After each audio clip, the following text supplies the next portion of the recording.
Après plusieurs semaines de procès à l'encontre de Marine Le Pen et de son parti, le Rassemblement national, la sentence vient de tomber ce mercredi 13 novembre. Le tribunal de Paris requiert à l'encontre de la femme politique, une peine de 5 ans de prison dont 2 ans ferme aménageable, une amende de 300 000 € d'amende et une peine d'inéligibilité de 10 ans. De plus, le parquet requiert l'exécution provisoire de la peine d'inéligibilité. En d'autres termes, cela signifie que si le tribunal prononce cette peine à l'issue du réquisitoire, la fille de Jean-Marie Le Pen ne pourrait pas faire appel et serait donc dans l'impossibilité de se présenter à l'élection présidentielle de 2027, alors que c'est l'une de ses grandes ambitions.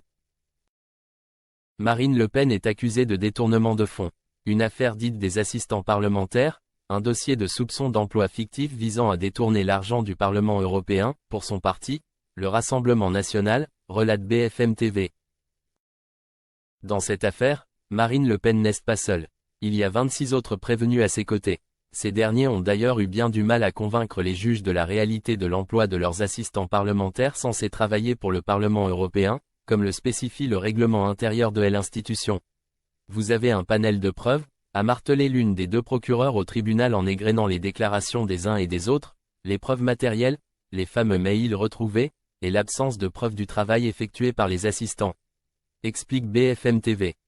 L'ancienne candidate à l'élection présidentielle en 2017 et 2022 a réagi à cette réquisition. Elle dénonce la volonté du parquet de priver les Français de voter pour qui ils veulent. Le procureur a alors répondu « Nous sommes ici dans une enceinte judiciaire et le droit s'applique à tous ». Pour l'heure, le procès va reprendre lundi prochain. Les plaidoiries de la défense sont prévues durant 2 semaines. Le délibéré devrait être connu au cours des prochaines semaines.